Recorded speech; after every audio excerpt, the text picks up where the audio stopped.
Welcome to the Depth Dive. Today, we're plunging into a topic, well, it's absolutely crucial for anyone navigating the professional world or maybe looking to invest in a dynamic economy.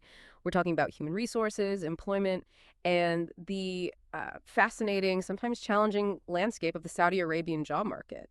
It's a field undergoing rapid transformation, and understanding its dynamics, well, it can profoundly shape your career journey or investment decisions. Our mission today really is to unpack the complexities of HR practices in Saudi Arabia. We'll explore the well-intentioned beginnings of certain policies, the challenges job seekers face, and yeah, the ethical dilemmas that have emerged. We'll look at the why and, maybe most importantly, what it all means for you, whether you're building a career in Saudi Arabia or perhaps considering investing there. And for investors specifically, we really aim to shed some light on the stereotypes, the scams, and the let's call them games, played by some individuals for personal gain, often, at the expense of the company's well-being. But for everyone, we also want to highlight the often overlooked benefits for companies that genuinely hire Saudis. They can actually be more cost-effective, offer vital cultural awareness, and importantly, come with significant government support. It's good to be here to share these insights. My own legal background, it really started with practical, on-the-ground experience, which I think provides a crucial foundation for understanding the real impact of these systems. Today, hopefully, we can connect the dots between policy, practice, and the human element. Okay, great. So let's dive in. Let's start with the ideal versus the reality of HR localization, known as Saudization. What was the original vision, the noble vision behind it? Well, the initial rationale behind localizing HR roles in Saudi Arabia was quite straightforward and, yes, noble. The core concept was really for Saudi HR professionals to genuinely support and elevate their fellow citizens within the private sector. It was envisioned as a way to foster community, mutual benefit, and national unity right there in the workplace. The idea was that members of the same society would look out for each other, lift each other up. That sounds powerful, logical, really, on paper. So where did this well-intentioned vision start to diverge from reality? What happened? Unfortunately, what often happened was personal interests began to supersede the public welfare. Instead of focusing on that collective good, sometimes individuals within HR departments start prioritizing their own gain or the gain of their close circle. This meant hiring based perhaps on connections over merit or, protecting underperforming associates who were part of their inner circle. And this naturally eroded trust and productivity. It ultimately harmed the job market for everyone, including, future generations. It created these unforeseen long-term consequences. And why HR roles specifically? Why were they targeted so early on for Saudization? What was the perception of those jobs back then? They were largely perceived as, well, simple, maybe routine administrative positions. The general view was they didn't require high-level specialized skills, not like, say, medicine or engineering. HR tasks are often seen as just, issuing template-driven documents, salary certificates, leave requests, that sort of thing. This perceived simplicity made them seem like low-hanging fruit for rapid localization. Easy wins, perhaps. It feels like that perception is changing fast now.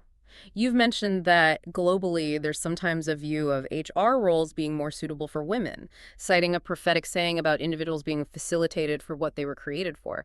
How does that intersect with the shifts in Saudi HR? Right. For a long time in Saudi Arabia, men were largely the primary, sometimes only, option for these roles. But now, with the really rapid empowerment of women entering the workforce in significant numbers, men face direct competition. The market now expects men in these roles to really develop their skills, to evolve beyond just those routine template-driven tasks. Because as you hinted, those basic functions are increasingly being automated. So continuous upskilling, moving towards strategic thinking and leadership, that's become essential for anyone wanting a sustainable career in HR now. And yeah, that brings us right to a huge disruptor, automation. Even before AI became such a big buzzword, how did automation start changing HR? Oh, profoundly. Automation has fundamentally reshaped HR. Many routine employee requests, think salary certificates, leave applications, they're now self-service. Employees just log into an online platform. They don't need human HR intervention for these basic things anymore. And this, of course, dramatically reduces the need for HR staff doing those basic tasks. It also cuts down on human error and is highly cost-effective for the company. I mean, a robust human resources information system, an HIS, it costs a fraction of an employee's annual salary. So financially, it just doesn't make sense for companies to keep a large workforce doing things the system can handle easily and cheaply. Okay, so the key takeaway there for you, our listener, seems really clear. If a job function can be easily automated, done by a computer for much less cost, it's probably not a secure, long-term career path. You need to look beyond that. Yeah. Right, now let's shift gears a bit to some of the more insidious practices, things investors in particular really need to get a handle on. Let's start with Shalia, this term for pervasive cronyism. What exactly is it, and why don't we hear more about it openly? Shalia, it refers to these entrenched cliques, basically cronyism, operating within HR departments. These are groups often based on personal connections, maybe shared regional backgrounds, sometimes tribal affiliations, and they influence decisions, hiring, promotions, even performance evaluations, primarily to serve their own internal interests, not necessarily what's best for the company or based on merit. As for why it's rarely discussed openly, there's a pervasive fear, honestly, fear of reprisal, fear of being blacklisted, or just losing opportunities if you speak out against these powerful internal networks. That silence is really telling, isn't it? So what's the impact of these cliques on, say, the company's bottom line, its output? And critically for our listeners who might be investors, what about investor trust? Well, the impact is significant.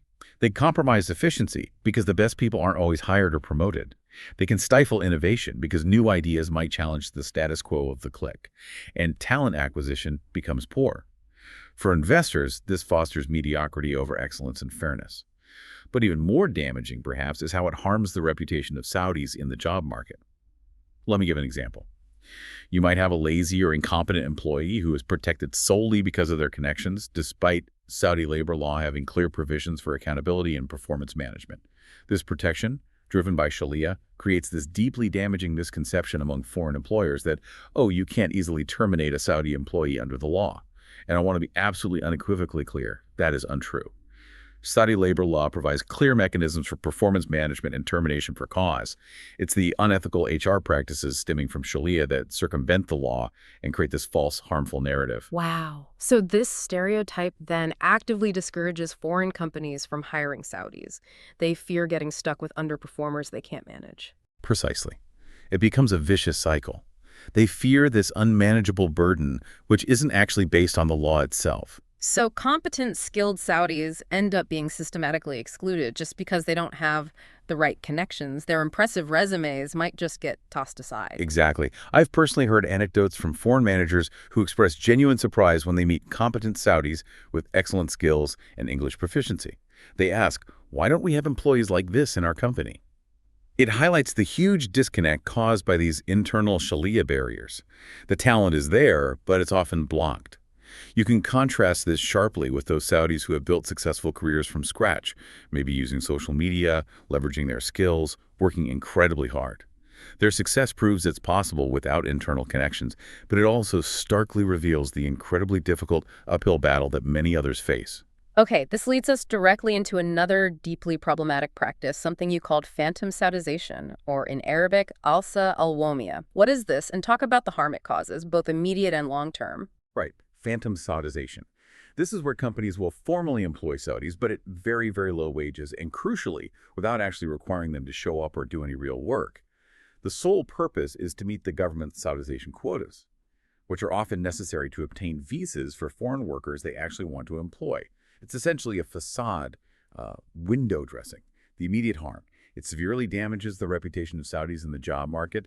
It creates this false stereotype among foreign business leaders who might only encounter these phantom employees that Saudis are inherently lazy, unmotivated, or unwilling to learn. The economic harm is also significant. There's a profound lack of genuine knowledge transfer happening within the country. Companies continue relying heavily on foreign labor, which hinders national development and self-sufficiency. It's like a double drain. Money flows out of the economy to pay foreign workers, and critical skills aren't being cultivated locally among Saudis. And worse, some HR personnel actively exploit this system. They manipulate the regulations just to meet quotas, maybe get bonuses, advance their own careers by, essentially climbing over others. They prey on desperate job seekers, offering minimal pay and no real development. It's a fundamental breach of trust and ethics. That's incredibly damaging. So for you, our listener, understanding these practices is absolutely crucial. Being aware, maybe educating others, it helps form a united front against this kind of exploitation. Knowledge really is power here. What about the long-term societal harm? Imagine someone stuck in that kind of job for years. It's devastating. Imagine someone in a phantom role for 10, maybe even 20 years. They accumulate zero real skills, no practical experience. They become effectively unemployable in a real job market. When they finally try to enter a genuine work environment, they struggle immensely to adapt. They might expect the government to just solve their problems. And this has a terrible generational impact, too, distorting how younger people perceive work and responsibility. We see some sectors remaining woefully underdeveloped despite technically high Saudization quotas, precisely because there's no real knowledge transfer happening. Legally and ethically, it's straightforward. Phantom Saudization is a clear form of fraud.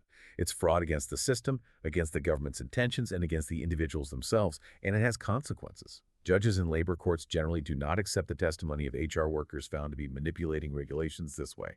And employers who suffer losses due to such manipulation or negligence by HR absolutely have the right to sue those HR personnel. Okay, let's talk about another form of exploitation, maybe more subtle but just as harmful. Misleading advice and superficial training courses. It sounds almost like a scam targeting job seekers. How does that work? Yes, it's quite insidious. What happens is job seekers might be advised, often by people in HR or related fields, to take certain paid training courses.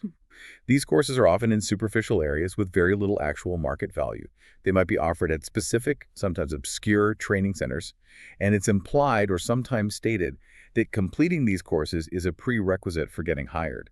The hidden engine behind this is often a kickback incentive, a commission, known locally sometimes as a SUSA.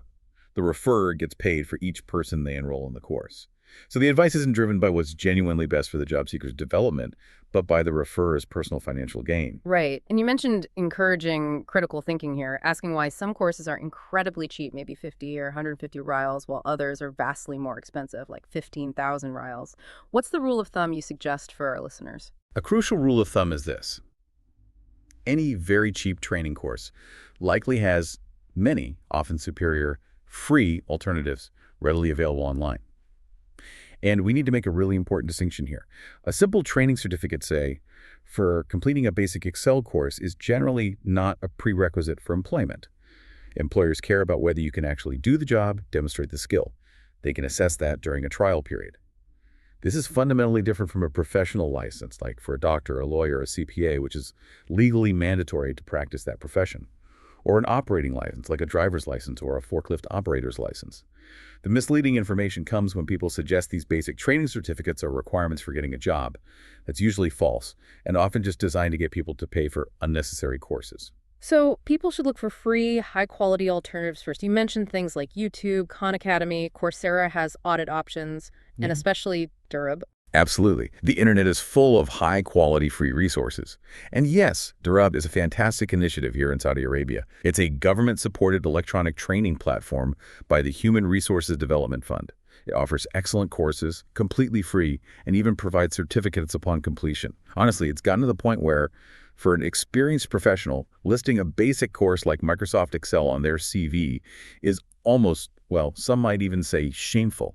Basic computer literacy is just expected today. It's a foundational skill, not a differentiator. Employers aren't looking for certificates in basic software. They're looking for people with problem-solving skills, critical thinking, skills that actually drive business value. Moving beyond individual exploitation, you've also critiqued the private sector's broader role. You argued that the Saudi government essentially had to step in with localization decrees, like Saudization, precisely because the private sector wasn't doing enough ethically or proactively to employ citizens.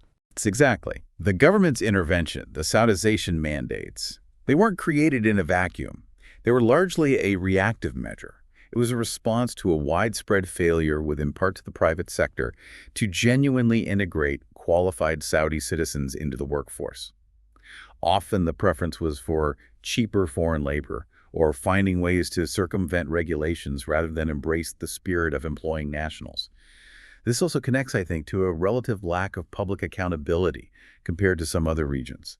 In Europe, for instance, public boycotts or media outrage can sometimes act as a deterrent against corporate injustices towards national employees.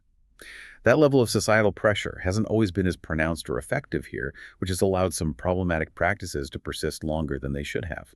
And it's not just local companies. You mentioned foreign companies sometimes manipulate Saudization efforts too. For our listeners who are investors or maybe working in multinational corporations, how does this play out? Yes, foreign companies are certainly part of this complex picture. Sometimes foreign managers, understandably focused on hitting targets and efficiency, might consciously or unconsciously avoid what they perceive as wasting time on potentially problematic candidates. This can even lead to discarding resumes based on last names due to preconceived stereotypes about certain groups of Saudis being difficult to manage stereotypes, often fueled by the very Shalia and phantom Saudization issues we discussed. You also see a pattern where businessmen might prefer highly paid Saudis, but only for very senior leadership positions, roles that are strategically important for government relations. But for more operational roles, they frequently hire foreigners, even fresh graduates sometimes, while creating unreasonable obstacles for Saudi applicants, like demanding unattainable levels of prior experience. And then there's a particularly egregious tactic called scope raising, related to the Nidicot program. Nidicot, that's the government ranking system for Saudization Yeah. levels, right? Correct. So what some companies do is temporarily hire a batch of Saudis just to inflate their Nidicot score. A higher score gives them advantages like easier access to visas for foreign workers. But then once they've secured the visas they wanted, they promptly lay off those same Saudis. This is a blatant abuse of a well-intentioned government support system.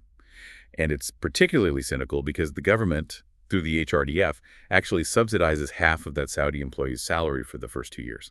Wow, that's exploiting the system from multiple angles. You also touched on the influence of informal lobbies within companies. Yes, these are often powerful internal networks, sometimes quite informal, frequently composed of employees from specific non-Saudi Arab nationalities.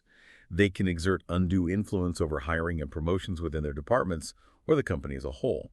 This again skews opportunities away from qualified Saudis who aren't part of that particular network.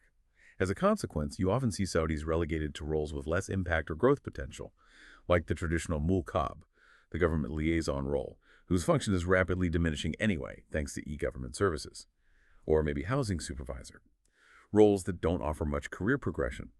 This sometimes happens because there's a perception, fair or not, that some Saudis are unwilling or unable to adapt to new electronic systems and modern ways of working. Meanwhile, you look at HR administrative roles and you see foreign nationals, sometimes Filipinos, Indians, often with only high school diplomas but good English, dominating maybe 50–70% of those positions. And in finance departments, the percentage of Saudis can be even lower, sometimes less than 10%, often dominated by employees of one specific Arab nationality. This is despite Saudi universities producing many highly qualified accounting and finance graduates every year. It clearly points to systemic barriers, not a fundamental lack of qualified local talent. Okay, so given this complex and sometimes challenging landscape, how should people navigate it? Especially for investors looking to enter the market and for individuals building their careers. What are the actual benefits of genuinely hiring Saudis? Well, let's start with the clear benefits for investors. As mentioned, the Saudi government, through the Human Resources Development Fund, HRDF, actively subsidizes half of a Saudi employee's salary for the first 2 years. That's a direct, significant financial incentive. Don't overlook that. Beyond cost, hiring Saudis brings invaluable cultural awareness. A Saudi employee who understands the local context, the nuances of communication, the consumer mindset, they can be a huge asset. They can build bridges, help navigate local business practices, and crucially, protect the business from potentially costly marketing mistakes or cultural missteps. Remember, the original spirit of Saudization was about mutual support within the community. And third, compliance and government support. Companies that genuinely achieve higher Saudization percentages benefit from government programs like Nidicot. This gives them advantages, like easier processing for foreign worker visas when needed. The framework is designed to support companies that align with national development goals. That makes sense. Now, you also offered a nuanced view on temporary or gig economy jobs, like being a barista or working for delivery apps. You said it's not shameful, especially for young people needing income or first experience. Absolutely correct. There's no shame in honest work. These jobs can provide immediate income, valuable initial experience, and lessons in responsibility. It's an honorable way to make a living, especially as a temporary solution or a starting point. But there's a crucial caveat, right? Yeah. Yes, a very crucial caveat. These jobs should not be seen as long-term career paths. The focus, even while working such a job, must remain firmly on continuous skill development, acquiring qualifications for more sustainable, growth-oriented opportunities. These jobs typically have very limited progression pathways, and they're highly susceptible to automation. Think specifically about delivery apps. They involve heavy wear and tear on your personal vehicle, significant depreciation.